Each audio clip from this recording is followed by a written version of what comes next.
is in the lead at this point. Well, this Bristol International Sports Complex here is quite a impressive one. There is a drag strip, there is an oval, and now there is a new boxing arena. And with a closer look at it, let's call in our pit reporter, Jack Arute, for a closer examination. Jack?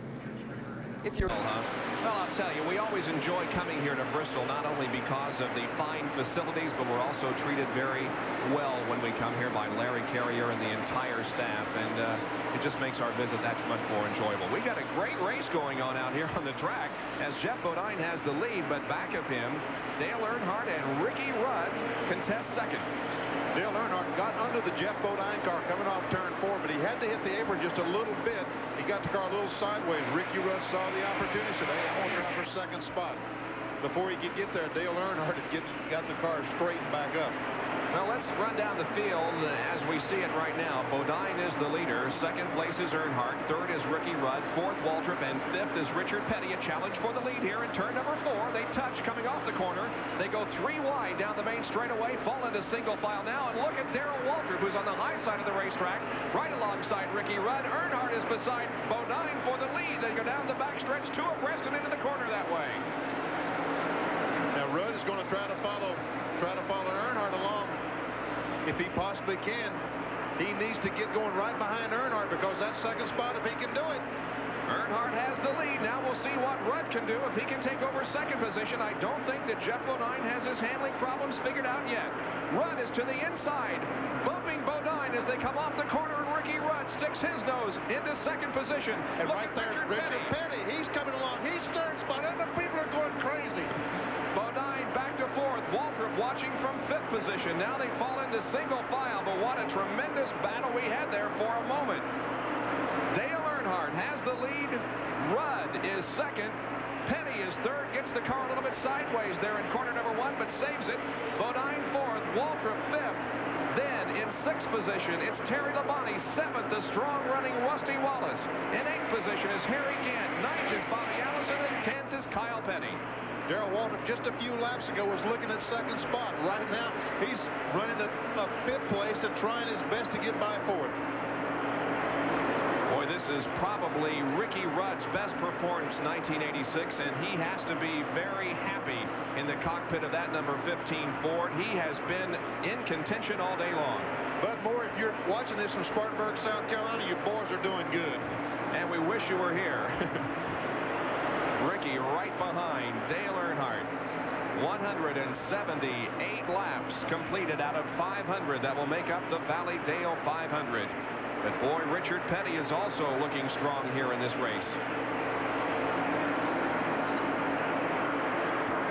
Benny, it seems that when you run 500 laps on a racetrack like this, that at the end of the day, you're just about as physically exhausted as you could possibly be. I mean, it's Rusty Wallace looking to the inside there of Terry Labonte, and this is turning into a pretty good race, but just generally speaking, this is a very physically demanding racetrack. It is the most physically demanding racetrack on the circuit. You go in these turns so hard. There we see Jeff Bodine, Darrell Waltrip, Terry Labonte, and Rusty Wallace. The problem is right now that Bodine is not running as fast. He's running as fast, and actually he's in front of him, but these other cars are a little bit better because they have fresh tires on. Look at Darrell Waltrip. That's what they call the chrome horn in NASCAR racing. Fourth, fifth, sixth, and seventh here. Labonte is on the high side of the racetrack alongside Rusty Wallace. Down the backstretch now. And Labonte once again goes high in turn number 3. Smokes the right rear. You can see the smoke pouring off that tire. But now he moves alongside Darrell Waltrip as they go into turn number 1. And Terry Labonte picks up the position. There's Rusty Wallace trying to get by on the outside as well. Rusty having a great day, just powers by Darrell Waltrip. And now Labonte is in 5th and Wallace is in 6th. Waltrip back to 7th. Terry Labonte is going to go up and try Jeff Bodine. But I started to say that Bodine's car, those other cars are a little bit quicker than he is right now because they do have 4 fresh tires. Jeff out there, his tires have about 70 or 80 laps on them. The other cars have about 15 laps. Former Winston Cup champion is Terry Labonte. Now let's find out if Jack Arute can give us more information on the ups and downs, it seems, that has been experienced by the Junior Johnson crew on this number 11, Jack. Bob, you could probably say that the car has developed the Bristol hop. That is to say that in certain portions of the racetrack, he is loose. And in other portions of the racetrack, he's reporting that the car tends to push. So they have some serious problems. But I also checked with Jeff Hammond about it, and he said, no problem, we've still got plenty of racing time left to adjust on the car. Well, that's very true. There are about 70 laps to go before we reach the halfway mark of this race. So there is a lot of time left for them to get this handling problem straightened out on the Waltrip car. The lead, Dale Earnhardt in car number 3. Closely pursuing in second position is Ricky Rudd in the number 15 Motorcraft Ford. We'll be right back with more of our coverage of the Valleydale 500. 188 laps complete. Circulating it twice as fast, working it twice as hard, breaking it down and causing it to lose its viscosity. That's why you need an oil with the additive that does more to help prevent viscosity breakdown. Castrol XLR, the oil engineered for today's cars. Back at Bristol International Raceway, where the sun is shining. It hasn't rained now for a couple of hours, and the skies are looking pretty good. The racing on the track is also hot and heavy, as the lead now held by Terry Labonte. And in second place is Rusty Wallace. Now, those two drivers did not pit during the most recent caution period, caused by the fact that the ambulance had to cross the track and take Ronnie Thomas to the hospital. Third position is Bill Elliott, and Bill is beginning to show some muscle. Fourth is Dale Earnhardt. Fifth is Richard Petty. Sixth, Ricky Rudd. Seventh is Bobby Allison. Eighth, Harry Gant. Ninth, Darrell Waltrip. And in 10th spot is Jeff Bodine. One reason that Bill Elliott got ahead of Dale Earnhardt and Ricky Rudd, the fellows who was leading the races, he only changed 2 tires, where Earnhardt, Petty, and Rudd all changed 4. All right, now, a year ago at this time, we were dealing with a tire rule in which you can only change 2 during a caution period. That isn't the case this year. That has been waived in 1986. That's right, Bob. We should have pointed that out some time ago. Here they come down the straightaway. Some good racing going on. Earnhardt now to the inside of Bill Elliott in turn number 2, looking for third position. Elliott keeps it going down the backstretch. There Elliott goes on the outside of the 27, Rusty Wallace. Close competition here off the corner. Wallace hangs on to second spot. Now Dale Earnhardt does go into third, passing Bill Elliott, at least for the moment. Elliott on the high side of the racetrack also has Richard Petty slip by. So Petty into fourth now, and Elliott momentarily at least in fifth position, and I don't believe that high groove is the fastest one, Benny. It certainly is, and he needs to be on the bottom of the racetrack, but he's kind of he kind of wants to maintain his position, but the best thing he can do right now is to back off, get behind Ricky Rudd, and let it go. Bumper to bumper activity. Here's an amazing statistic. One finish on the lead lap in 35 starts. Now that's on a short track. Now Bill Elliott did finish well here last year. However, he was not on the lead lap, and that certainly says something about that Bill Elliott machine. Richard Petty went in turns 1 and 2 a while ago, got the car completely sideways, and that enabled Ricky Rudd to drive up right beside of him. Dale Earnhardt to the high side of Rusty Wallace, ahead of these guys. There is Dale Earnhardt now taking over second position from Rusty Wallace. And Richard Petty is on the outside of the racetrack, at least momentarily there in the third and fourth turns, in an attempt to put some heat on Rusty Wallace also in third spot. So Labonte has the lead, and Earnhardt is second, then back to third, the position being fought for among really 3 drivers: Wallace, Petty, and Ricky Rudd, who is right in there. And another driver that we haven't talked about very much this afternoon, but who has performed well, is Harry Gant, who's lined up right behind Bill Elliott. Looks like Bill Elliott a while ago just changing the 2 right side tires was not exactly the thing he needed to do. The other cars got 4 tires.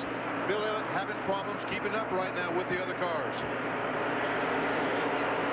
Just a little over 200 laps have been completed out of 500. Is that too many for this racetrack? 500 laps? Yeah. I don't think so. As you said a moment ago, the tires, the drivers are exhausted when this race is over because it is so hard physically on them. There we see Harry again. as he tries to pass the Bill Elliott machine. But no, I don't think 500 laps is too long. Harry Gant from Taylorsville, North Carolina, currently in 7th position. This car, of course, owned by the Needham and Reynolds combination. Hal Needham and Burt Reynolds, and the crew chief is Travis Carter, as now Dale Earnhardt has closed in on Terry Labonte and begins again to challenge for that top spot. Labonte, the last caution flag, decided not to pit. He stayed out there. I thought that these fellows would blow right by him, but I don't know. He's hanging in there pretty tough. Well, they can go about 160 laps without stopping for fuel on a racetrack like this, so Labonte is not in need of fuel at this time, but it was rather surprising that he didn't come in during that most recent caution period. That's right. He didn't need the fuel, but I felt like since the other cars got tires that the wisest thing he could do would be go ahead and pit and get tires as well, but he decided to stay out. And I don't know, it doesn't look like a bad gamble right now. No, it doesn't. He's certainly not pulling away from Earnhardt, but at the same time, he's staying ahead of him. And if you can do that to Dale Earnhardt at Bristol, you've done a job. Earnhardt won both races here last year, has not won so far in 1986. Here they are off the 4th corner and down into corner number 1. Let's go down to Jack for an observation down there. As we watch the lead car, Terry Labonte, go around this racetrack, and as you people have observed, he's done it almost flawlessly all afternoon. Well, Steve Himel, the crew chief on that car, is very good friends with the entire Doug Shearson IndyCar racing team. One of the things that we discovered is the fact that Himel got a complete education in gas-pressured shock absorbers from the Shearson team. Could be, in a track where shocks are so important, that he got the competitive edge here for Bristol. You know something, Bob Jenkins, that's probably a good point, because this racetrack, as bumpy as it is, shocks is very important. That could be a good point. I wonder if Steve will give me that guy's phone number. Earnhardt now challenging once again, looking to the inside off of the 4th corner, but falling back into 2nd position as the cars go high to pass Trevor Boyes in car number 6. Well, the point standings after 4 Winston Cup races show that Darrell Waltrip, by virtue of some very consistent performances, is in the points lead with 655. 2nd position is Terry Labonte, who has 643 points. Then in 3rd place is Dale Earnhardt with 628. Jeff Bodine is 4th in the point standings with 574, and then Rusty Wallace. In 6 through 10, it's Bill Elliott, Kyle Petty, Lake Speed, Bobby Hillin Jr., and Tim Richmond. And a very interesting thing this year, there really is going to be quite a payoff at the midway point of the season. After the Firecracker 400, the leader in points will be awarded $150,000. Then you can see the breakdown from that point. So really, Benny, what the drivers are going for at this point is the points lead at the halfway point of the year. Well, that's right. Used to, you could be leading the thing at halfway point like Bill Elliott was last year and not win the thing at the end. Right now, you can win at midway point. Look at Rusty Wallace. He's right up on the back bumper of Dale Earnhardt. Now, don't you know that'd be a feather in this young man's cap if he could pass Earnhardt at Bristol? It sure would. And again, we tell you that Rusty was just extremely optimistic going into this race, saying he would not only win this event, but he would dominate it. Well, he hasn't dominated it, but he has certainly been in contention since the drop of the green flag, and you can see how close he is to Dale Earnhardt, running in 2nd spot right now. That's right, and we're still not halfway. We're only 221 laps right now. He could actually dominate this thing before it's over with. One of the drivers that you saw in our graphic a few moments ago being in the top 10 in points was the driver in 8th position, Lake Speed. And most recently, he lost that number 75 ride to Jody Ridley. So Lake Speed is in the market for another ride to keep him in the top 10 of Winston Cup points. Great race right there. First 3 cars, Terry Labonte's Oldsmobile, Dale Earnhardt Chevrolet, and the Pontiac of Rusty Wallace. Hard to tell who has the advantage, if anyone. It's a little bit of racetrack between 3rd and 4th, Wallace in 3rd, but then about 10 or 15 car lengths back to Ricky Rudd.